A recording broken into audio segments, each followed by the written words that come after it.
And when I walked in that place, I just knew it was going to be a part of my life forever. I didn't know how, but I knew it was going to be a part of my life.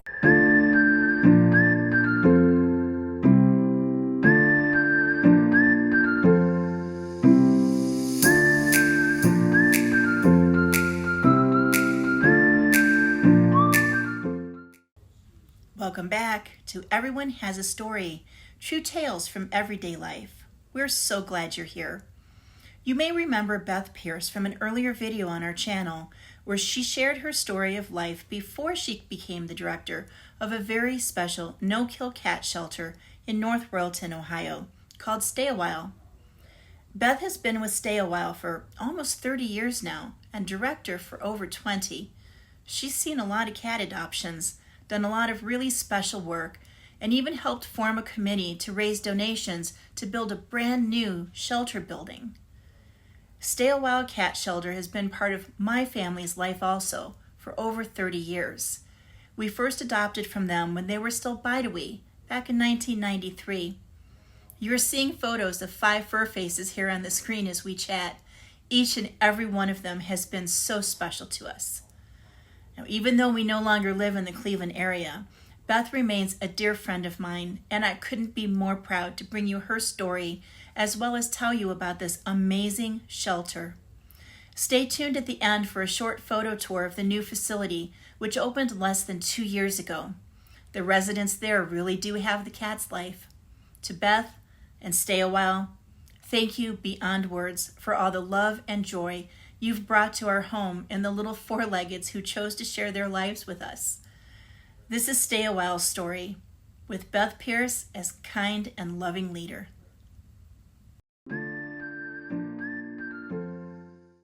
I always felt like I wanted to be a veterinarian. I loved animals so much that just seemed like the logical choice to me. Nothing would ever have crossed my mind as a child of a shelter or anything like that. When I thought animals, I instantly thought veterinarian.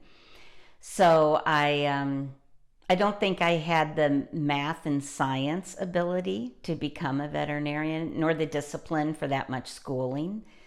My parents tried to talk me into going to Purdue for the vet tech program, and I wouldn't do it because there, was a love of my life there that I couldn't leave. And so I said no to that. But yeah, veterinarian was always the logical choice for me.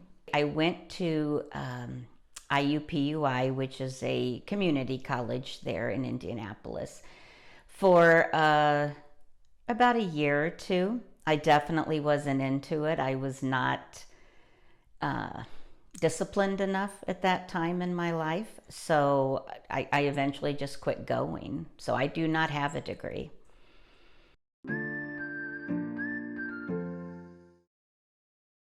I did not grow up with cats, so it's interesting that I would be, if you would have told me when I was growing up that I would become the director of a cat shelter, I would have said you were crazy. I did not grow up with cats. My dad and my brother were both allergic. We had one cat named Whiskers. My only memory of him was dropping him off at the shelter when my dad and my brother couldn't breathe. And I remember they came out to the car and they got him and they put him in a carrier. And that is my only memory of that cat. So, I never even had anything to do with cats after that. It was always dogs and everything else. And then I worked at when I was single, living on my own in an apartment, I had my full-time job to pay the bills, and then I worked at a kennel on the weekends for my fun money.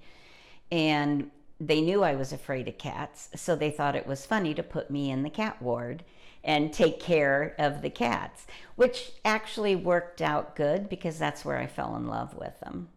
I think because of never having one to my memory, everyone would tell me, oh, they're sneaky and they're this and they're they'll destroy everything. I mean, what everybody told me about cats was always negative.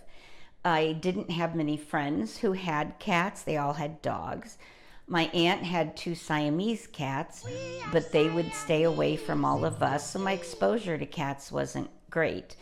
And at the kennel is where it really changed for me, and I realized what wonderful creatures they are.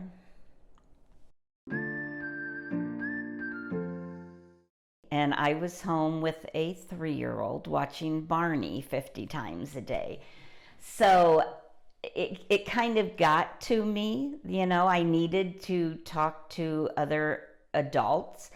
So one day, it was a weekend, and I had looked in the North Royalton Recorder, the local newspaper, and I saw that this cat shelter was having a Easter basket fundraiser. So I was like, let's go, because I wanted to get out of the house and go do stuff. So we went to what was then Bide-A-Wee Cat Shelter. And when I walked in that place, I just knew it was going to be a part of my life forever. I didn't know how, but I knew it was going to be a part of my life. I started out by sponsoring a cat and signing up to be a volunteer, even though I didn't know how I was going to do that with a child, but I signed up. So when they called me to volunteer, I found a preschool daycare program to put my son in. I didn't want to do that when we first moved here because I was not familiar with anything. So I wasn't going to drop him off anywhere. So once we'd been here a while, I found Bide-A-Wee, put him in a preschool, and I started volunteering one day a week in 1995. And then that turned into 2 days a week. And then that turned into, would you like to work here? And it just kind of snowballed until I was offered the director position in 2001. Stay a While Cat Shelter started as Bide-A-Wee Cat Shelter. It was started by Wilson and Christine Bennett, who were cat lovers. They lived in Hinckley, and they started out just rescuing cats in their neighborhood. And I believe they kept them in some type of really nice shed they had in the backyard. And they quickly realized that there's a great need here, much more than a shed. So they went to Bennett's Corners. And again, I didn't live here at that time, so I'm not familiar with any of that. But a lot of people who come in to adopt say they remember us being at Bennett Corners. So, and then probably it became even bigger of a need, and they bought the house in North Royalton on Aikens, the old shelter. Our name changed. Well, let me say, Mr. and Mrs. Bennett wanted it to be a no-kill shelter. They wanted there to be a place where cats could go live while they waited for adoption, even if they were never adopted. They did not want to see them put to sleep just because they weren't chosen. So that is how it started, and that was the mission that we still continue to this day. Mr. Bennett and Christine Bennett have been gone a long time, but this wouldn't be possible if they had never started Bide-A-Wee.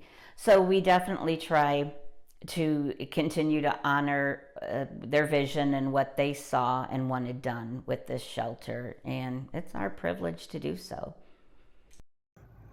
We'll be back to the story in just a minute. I just wanted to say thank you. Subscribe if you haven't already subscribed. Give us a thumbs up and ring that notification bell. We can't do it without you. Thanks again. Back to the story.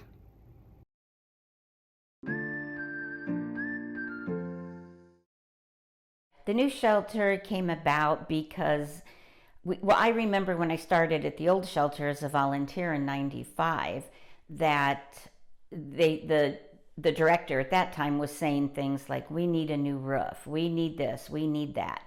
And that was in, 1995, and all those things were needed. But obviously, the funding was not there. So everything just kept getting repaired and patched until stuff really started going wrong there. The raccoons were in the attic. They tore through the ceiling and were sticking their little heads out one night when I was there all by myself, and they were wanting to come down into the house. That was a horrific night, but the house was falling apart and it was time. So we formed a building committee of people who love us and love what we do. And we started putting plans together and started a fundraising effort to want to build this brand new building. And every bit of this building was made possible by donations. And there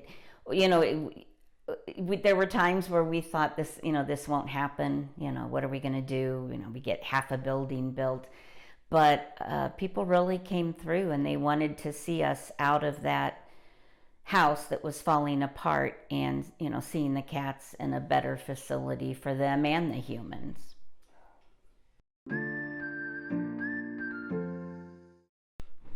I would say my impact on the shelter as a director, there's probably a good and bad.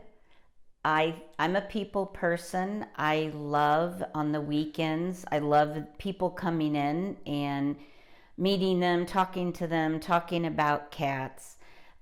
I never met a stranger, so I just love when people come in and we talk, especially when you have stuff in common. And many people I've met like cats and Elvis, so imagine that. But I definitely too have had things that I could have done differently.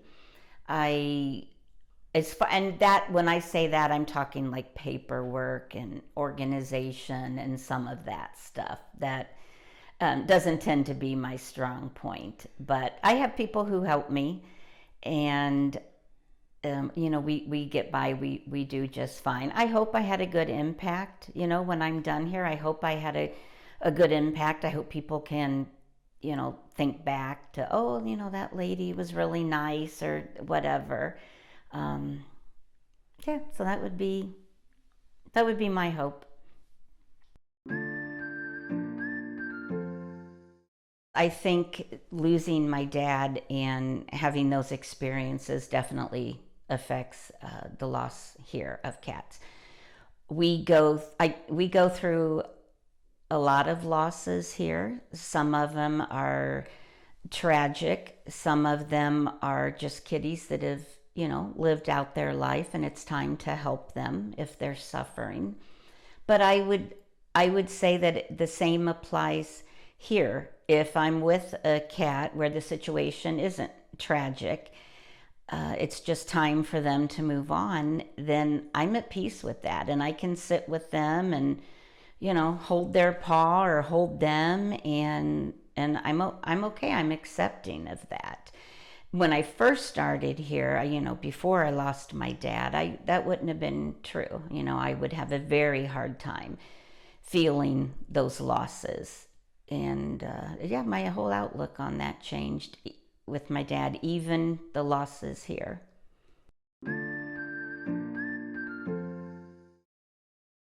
I think a shelter like this can provide definitely a positive impact on the feral cat community.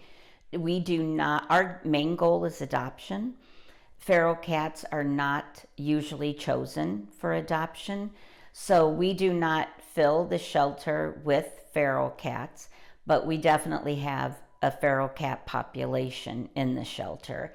And sometimes it's because you have a hard time saying no, because it is not the cat's fault of the situation that they're in.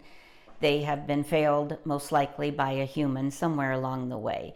So we We do take in some feral cats. I'm proud of that. I'm proud to be part of that. I don't think North Royalton has like a trap neuter return program. It would be awesome to get one started through the shelter at some point. But I think for that to occur, we would need more help, more staff, more volunteers, people who wanted to get involved in that. Because we do get calls from North Royalton residents about feral cats. So, you know, as all cities, there's definitely a problem.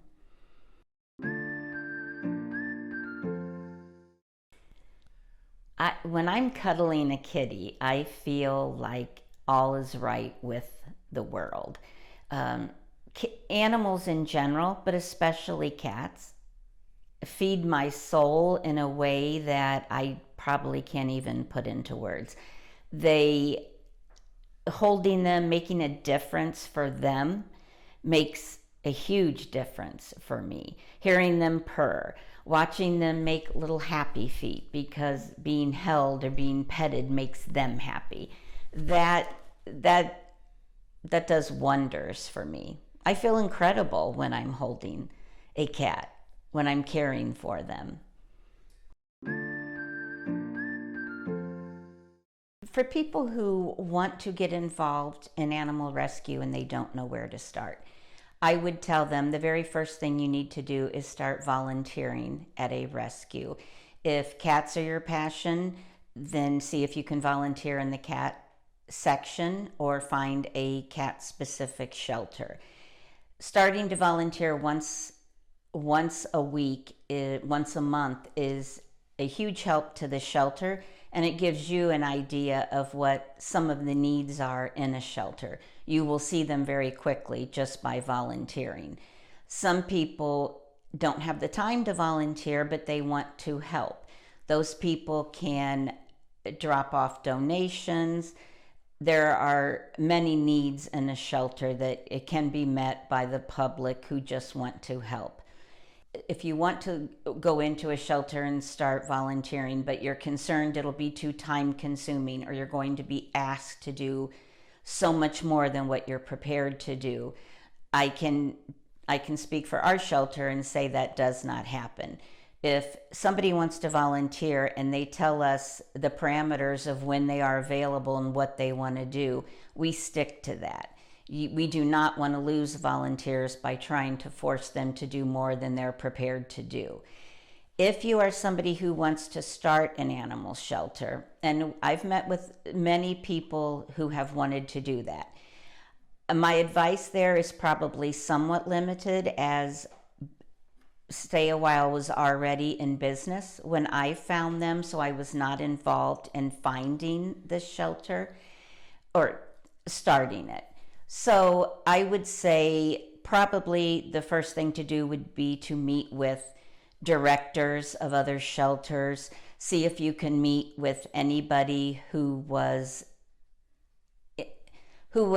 there when they started that shelter, anybody who was instrumental in getting the shelter going. Those are the people you really need to talk to. And don't be afraid to reach out to those people, because they would absolutely love to share their knowledge with you in hopes that you could start another shelter. There are far more shelters needed because there are more stray cats than we have enough shelters to help them.